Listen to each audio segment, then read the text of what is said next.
We're at Auto Club Speedway in Fontana, California for the PSCA Test and Tune session on Friday. Behind us, our Vortech Supercharged 2011 Mustang that's pumping out 600 horsepower to the rear tires. We drove it here, we're going to drive it home, and we're going to show you how we picked up 170 horsepower to the rear tires of this 2011 GT.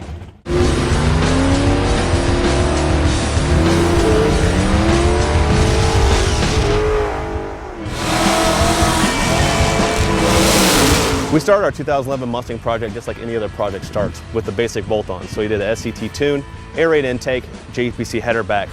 We made 428 real horsepower as is, and ran a best of a 780 in the 8th mile.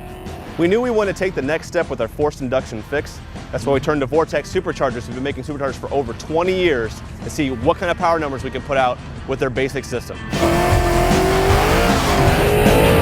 Vortech Superchargers have been making supercharging systems since the Fox body era. To mark this 20th anniversary, they decided to make this limited edition blackout system. The blackout system is really nice because it's sleek and gives you a really OEM feel underneath the hood. We do know that with the Vortech systems, Terry Reeves had took one of the prototype kits well into the 1080s right off the bat.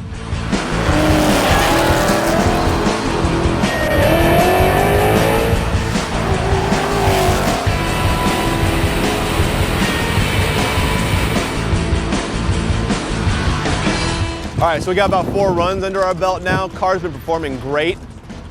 Cutting about 160 60-foot times. That's with the lowered suspension and the Mickey Thompson drag radial, so really good on that.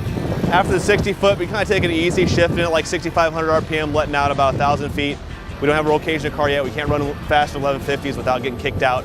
We'll put the cage in it, get the competition air inlet in there, get the Brinsby tune, and 10 should be no problem.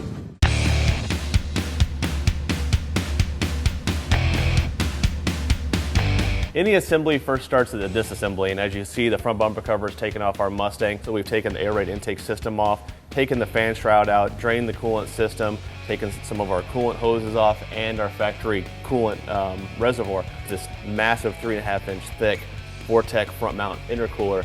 This thing's gonna support 1,000 horsepower, no problem. Next, we're gonna get into installing the bracket system on the motor, and then we'll check back with you then.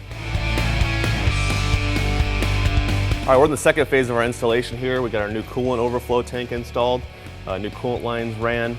Also, as you can probably tell, throttle body's off the car, but normally it sits like this. With the drive motor on the side over here, it can create some interference with the supercharger. Vortech includes a spacer and has you invert it. It doesn't hurt anything. And with this, you get proper clearance to the supercharger. And with supercharger in mind, we have the bracket system on the car. It uses all the factory holes on the front of the motor here for threading purposes to hold the inner bracket in. You have the idlers and your drive pulleys in here in your outer shell. The Vortech will actually bolt right in here. So Sean's behind us finishing up the supercharger install on our 2011 Mustang, and we got Mike Reagan here from Vortech Superchargers. He's the engineering manager. Now, Mike, what is the difference between the 4.6 and the 5.0 systems? The main differences are the supercharger location. The 2011 places it on the passenger side. The previous Model 3 valve is on the driver's side. Mass air type on the 2011 is a blow-through. It's on the pressure side of the supercharger. The earlier 3 valve employs a draw-through. And probably the third difference is the charge air cooler type. The 2011, we use an air-to-air with 3-inch mandrel bent aluminum tubing, and the earlier 2005 to 2010 uses an air-to-water type. Currently we have our smog certification in process. Vortech does offer a 2011 Mustang limited powertrain warranty that covers up to 3 years, 36,000 miles of the vehicle's total mileage. And you can get all the information on that on Vortech's website.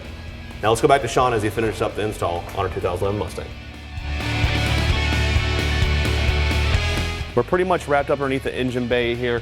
As you can see, the V3 SI trim, 20th anniversary black kit is on the 2011 Mustang. This comes pre-oiled from Vortech, so you don't have to worry about it. We also got our GT500 52-pound injectors. The factory air boxes here, K&N air filter panel is inside. They do also offer a cold air race system. Vortech says it's good for about 3/4 of a pound of boost due to the less restriction and about 25 horsepower.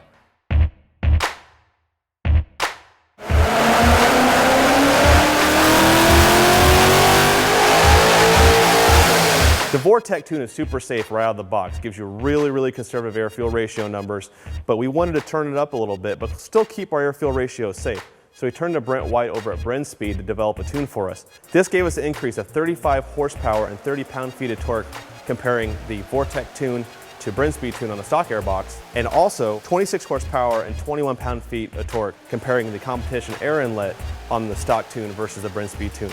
This gave us total power numbers of 595 horsepower and 475 pound-feet of torque. With a little extra tuning, 600 horsepower is totally feasible.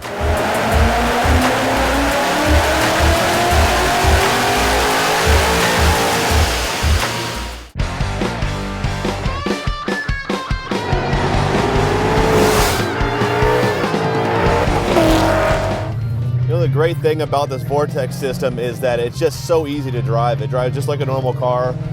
The boost is very linear, so that means it comes in with the power band. So boost just keeps coming all the way through the RPM band, and we'll give you a little sample here.